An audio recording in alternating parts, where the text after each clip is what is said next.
বর এদিকে আমাকে উঠোনটা ধুয়ে দিচ্ছে। আর আজকে ছেলের 12:30টার সময় ছুটি হয়ে গেছে। এনেছিলাম একটা কাজল, কাজলটাতে পরে চোখ জ্বালা করছে। রান্না বান্না সেরে গেলাম একটু রাস্তায় জগন্নাথকে দর্শন করতে।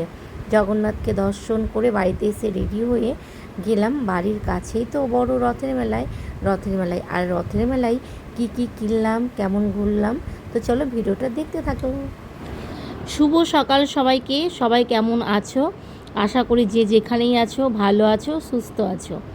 সকালবেলায় চা দিয়ে শুরু করলাম। খালি পেটে দুধ চা খাওয়া তো খুবই ক্ষতি, কিন্তু আজ খাবো। আর এইদিকে শ্বশুরমশাই বসে রয়েছে, 1 কাপ চা কখন দেবে। আর আজকে কিন্তু রথের মেলা, সবাইকে জানাই রথযাত্রার অনেক অনেক শুভেচ্ছা। যদিও বৃহস্পতিবারে রথের মেলা হয়ে গেছে, কিন্তু আজ আমি আপলোড করছি আর আজকে শুভেচ্ছা জানাচ্ছি।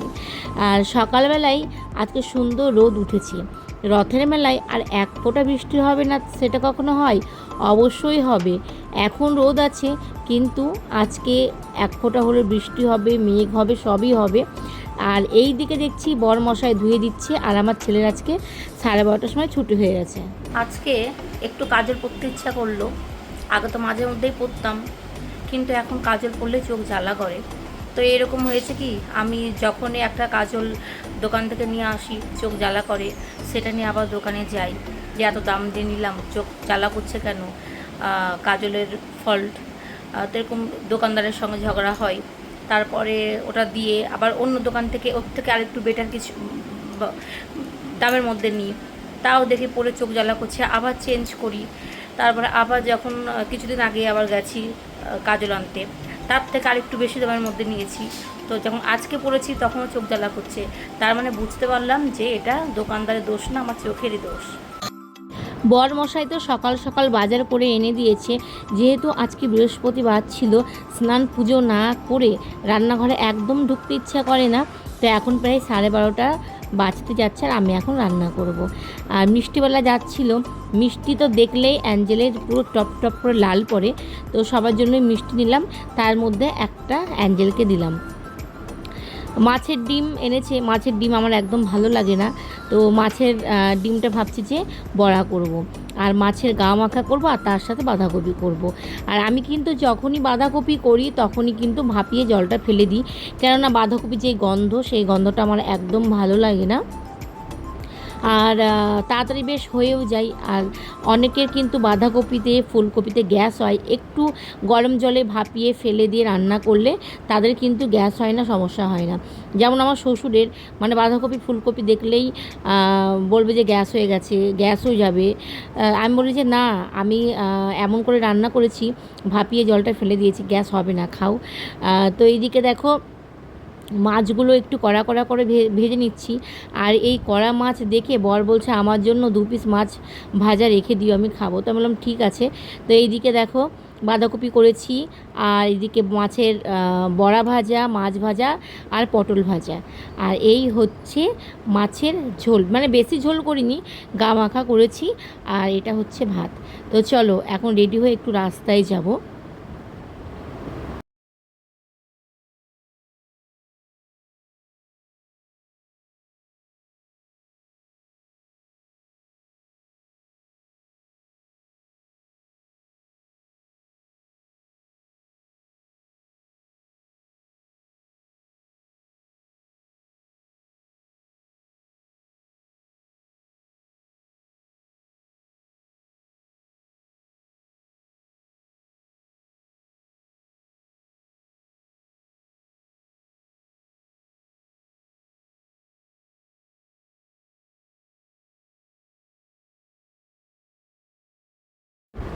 রথ দেখে এসে সন্ধ্যা দেওয়া হয়ে গেছে, একটু চা খেলাম। আর এখন যাব হচ্ছে মেলায়। দূরে হলে যেতাম না, যেহেতু আমাদের বাড়ির কাছেই একদম মেলা, না গেলে হয়। আমার ছেলে তো চলে এসছে আগেই, ওর কোনো চিন্তা নেই, বলে হারালে আমি দিদার বাড়ি চলে যাব, নাহলে বাড়িতে চলে আসবো। যেহেতু আমাদের বাড়ি থেকে হেঁটে খুব জোর লাগে না, খুব জোর 5 মিনিট লাগে। আর অনেক সবাই দূর দূরান্ত থেকেও এই মেলায় আসে, আর আমরা কাছের মানুষ হয়ে না গেলে হয়। আর আমার বর তো যাই না, তো বরকে মাঝে মধ্যে বলি যে তুমি মেলায় টেলায় যাও না, ঠাকুর দর্শন করো না, জগন্নাথকে সবাই এসে দূর দূরান্ত থেকে এসে প্রণাম করছে আর তুমি যাও না। ও বললেন না না না আমি ও মানে ও অ্যাকচুয়ালি ঘর কোণে মানে ঘরের মধ্যে থাকতে বেশি ভালোবাসে, আর এমনি কাজ আর বন্ধু, তাছাড়া এমনি মেলায় টেলায় এইসব যায় না। আমি আমার ছেলে বড় হয়ে গেছে, তো সেই জন্য কিন্তু আমার ছেলে এখন সঙ্গী হয়ে গেছে। আর একটা সঙ্গী পেয়েছি, সেটা হচ্ছে মৌ, মানে আমার ভাইয়ের বউ। তো যেখানে যাই আমরা এই তিনজনই যাই। তো ওইদিকে জগন্নাথকে দর্শন করে প্রণাম করে এইদিকে আর একটা মন্দির আছে। এই মন্দিরের মধ্যে দেখো কত সুন্দর সুন্দর গোপাল রয়েছে, কিন্তু গোপালগুলো এখন কালো হয়ে গেছে। আগে বেশ অনেক ছিল আরও, আর চকচক করতো গোপালগুলো দেখে খুবই লোভ হতো, মনে হয়েছে একটা দুটো বাড়িতে নিয়ে যাই, বাড়িতে নিয়ে গিয়ে পুজো করি। খুবই ভালো লাগে গোপাল দেখতে। আর এই দিকে মেলার মধ্যে খুঁজে পেয়েছি আমার ছেলেকে, ও কিন্তু দেখেনি আমি এখানে ভিডিও করছি, আমাকে দেখেনি। তো পরে এসে আমাকে দেখলো, দেখে এই দেখো আমাকে আমাকে দেখলে ও বেশি একটু জাম্পিংটা বেশি করে, ওভার অ্যাক্টিং বেশি করে, তো ওই জন্য দেখা দিচ্ছিলাম না। তো ওর মতো বন্ধুদের সাথে ঘুরুক, আর এই দিকে আমরা একটু খাওয়া দাওয়া করি, মেলায় ঘুরি। তো মেলায় আর কী খাবো সেই রকম সবই তো মানে আমার ভালো লাগে না, ওই রোল চাউমিন কবেকার তেল আমার খুব মানে ভালো লাগে না এসব।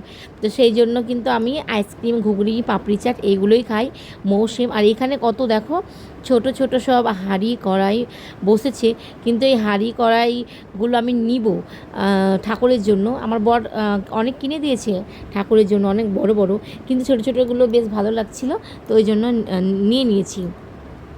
আর এদিকে জিলিপির দোকানে যা ভিড়, তো বললাম যে একটু ভিড়টা কমুক, ততক্ষণ চলো আমরা ঘুগনি আর পাপড়ি চাটটা খেয়ে নিই।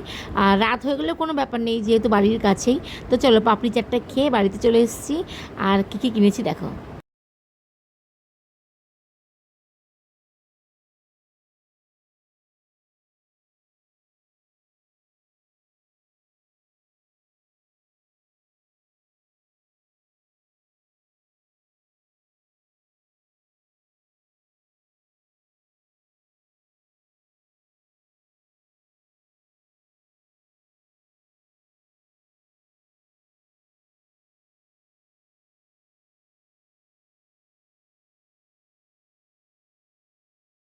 রান্না থেকে তো রেহাই নেই, আমাকে রান্না করতেই হবে।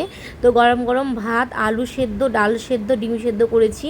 আর এইদিকে মাছের ঝোল আর ডালটা দিনের ছিল, এটাই গরম করে দিলাম। আর এক জায়গার থেকে এসে আর ভালো লাগে না রান্না করতে।